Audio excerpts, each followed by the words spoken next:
నమస్తే అండి. Modern poet మౌదరీస్ కిచెన్. మామిడికాయలు చూసి అర్థమైపోయి ఉంటుంది కదా, గుత్తి ఆవకాయ.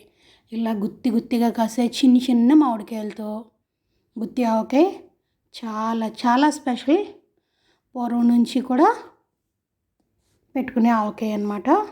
కొత్త రకం ఏం కాదండి, చిన్న చిన్న మామిడికాయలు. ఇవి లేత మామిడికాయలు అయితే కాదు, వీటి సైజే చిన్ని మామిడికాయలు తీసి తెచ్చుకోవాలి. చూసారా ఎంత ఉందో, చిన్న నిమ్మకాయ ఎంత. దీన్ని బూరెల మామిడి అంటారు. చాలా చిన్న మామిడికాయలు అనమాట ఇవి, చాలా పండు దశకు వచ్చేసిన మామిడికాయలు అనమాట ఇవి.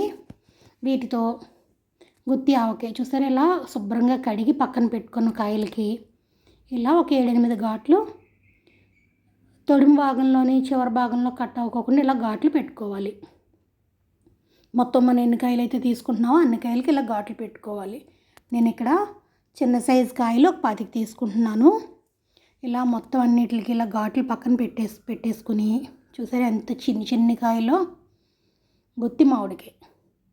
ఇలాగే లేత పిందిలప్పుడు కూడా మీకు లోపల జీడి తీసి పెట్టుకోవాలి, ఎందుకంటే జీడితో మామిడికాయ పచ్చడి పాడవుతుంది. వీటికైతే టెంక కట్టేసిన మామిడికాయలు కదా, సంవత్సరంతో నిల్వ ఉంటుంది అన్నమాట. ఫస్ట్ టైం అలా పెట్టి చూసి చాలా బాగుందని ఇలా ట్రై చేశాను. ఇదైతే చాలా చాలా బాగా కుదిరిందండి పచ్చడి. దీనికి కావలసినవి అన్నీ సిద్ధం చేసుకోవాలి, ఒక్కొక్కటిగా వేసుకుంటూ చెప్తాను. ముందు ఈ కాయలన్నీ ఇలా పక్కన పెట్టుకున్నాం కదా, పక్కన పెట్టేసుకుని ఒక పెద్ద బాండిల్లో బేసన్లో ఒక్కొక్కటిగా కలుపుకుందాం.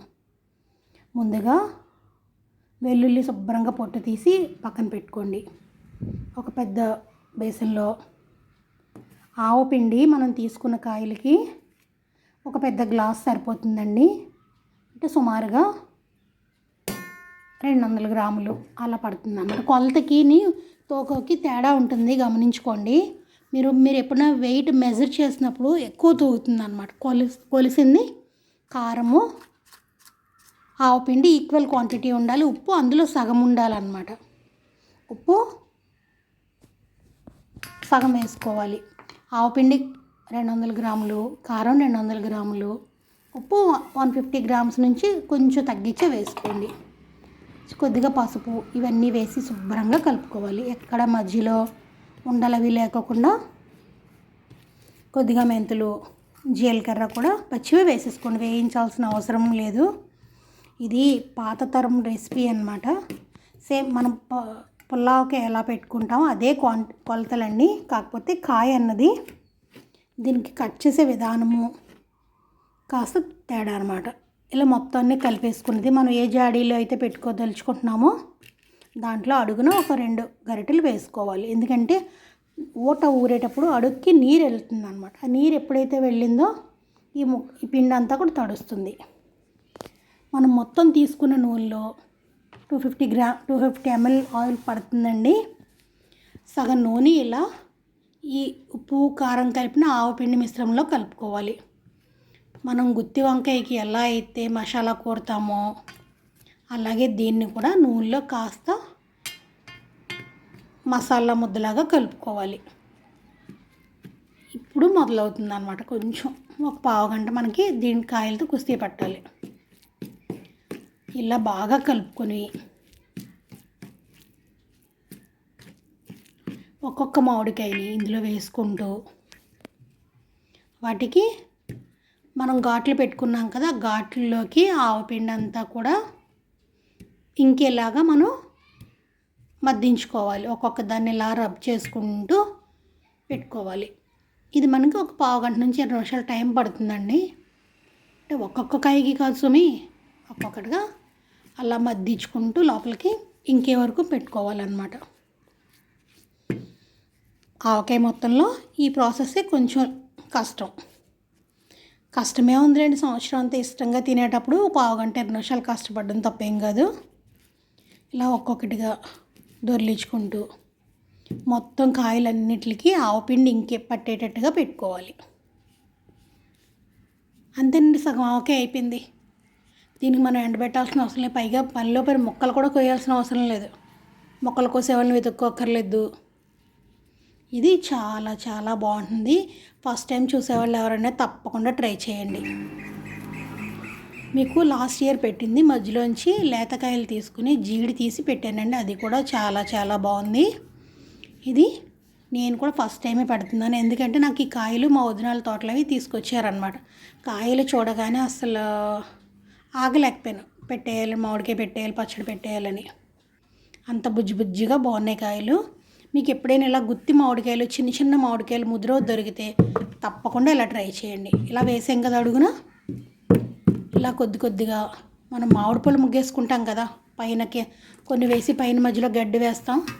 అలాగే ఒక 10 మామిడికాయలు అడుగుని రౌండ్గా పెట్టుకుని దానిపైన ఫిల్ చేసుకోవాలన్నమాట.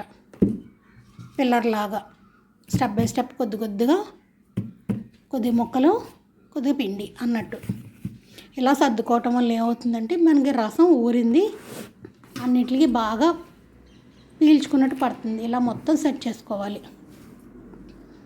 80% ఆవకాయ రెడీ. ఇది ఎప్పుడు ఊరుతుందా అని ఎదురు చూడడమే సరిపోతుందండి. 3-4 రోజులు పడుతుంది ఊరటానికి, ఎందుకంటే మనం ముక్కలు కట్ చేయం కదండి. బాగా ఊరేటప్పటికి వారం రోజులు గ్యారంటీ పడుతుందండి. వారం రోజుల తర్వాత ఇంటిల్లిపాది కూర్చుని పెద్ద బేసన్లో 2 ముక్కలు ఆవకాయ ముక్కలు వేసుకుని హాయిగా అరగించవచ్చు. ఇప్పుడు వెల్లుల్లి గుళ్ళు కూడా వేసేసుకోండి. ఇప్పుడు మిగతా మనం 250 ml ఆయిల్ తీసుకున్నాం కదా, ఇప్పుడు ఇంకా ఆయిల్ మీకు ఇంకా బాగా వేసుకునే వాళ్ళకి ఇష్టం ఉన్న వాళ్ళైతే ఇంకొంచెం ఒక గ్లాస్ నూనె పడుతుంది వేసుకోండి. ఇది ఫ్రిడ్జ్లో పెట్టాల్సిన అవసరం లేదండి, సంవత్సరం అంతా బయటే నిల్వ ఉంటుంది. ఎందుకంటే మామూలు గుత్తి ఆవకాయ మిగిలిన వాళ్ళు పెట్టే చూడండి మీరు, దాంట్లో జీడి కట్టని టెంక కట్టని కాయ కాబట్టి అది నిల్వ ఉండదు. ఇది తప్పకుండా సంవత్సరం అంతా నిల్వ ఉండే ప్రాసెస్ అండి ఇది. ఫస్ట్ టైం చూసే వాళ్ళైతే తప్పకుండా ట్రై చేయండి, చాలా చాలా బాగుంటుంది. 25 కాయల ఆవకాయని పెద్ద జాడీలు తెచ్చుకోకండి, చిన్న సీసాలో హాఫ్ వరకు వచ్చింది. ఒకరోజు అంతా అలా పక్కన పెట్టేస్తే నెక్స్ట్ డేకి ఈ మాత్రం ఒకటి వచ్చిందండి. చూసారా, స్మెల్ అయితే చాలా బాగుంది. ఇంకా 50% ఊరాలి. ఇలా రోజు కూడా కలుపు. చూసారు కాయ చూడండి ఎంత పెద్దదో, 3 అంగుళాల సైజు కూడా లేదు, చిన్న నిమ్మకాయ అంత సైజు. ఇది పండు మామిడికాయ, పండు అయిపోయే పండిందనమాట. ఇది 3వ రోజుకి ఇలా వచ్చింది ఆవకాయ. ఇలా వచ్చిన ఆవకాయని కాస్త ఆయిల్ కూడా పైకి తేలి, చూసారా గుత్తి ఆవకాయ. ఇదిగోండి వారం రోజులు పూర్తి అయ్యేసరికి ఇలా ఉంటుంది. వీడియో మిస్ అయ్యింది అంతేనండి. ఇంట్లో అందరూ కూర్చుని తలొక ముద్ద తినేయచ్చు. తప్పకుండా ట్రై చేసి లైక్ చేసి షేర్ చేయడం మాత్రం మర్చిపోవద్దు. Modern poet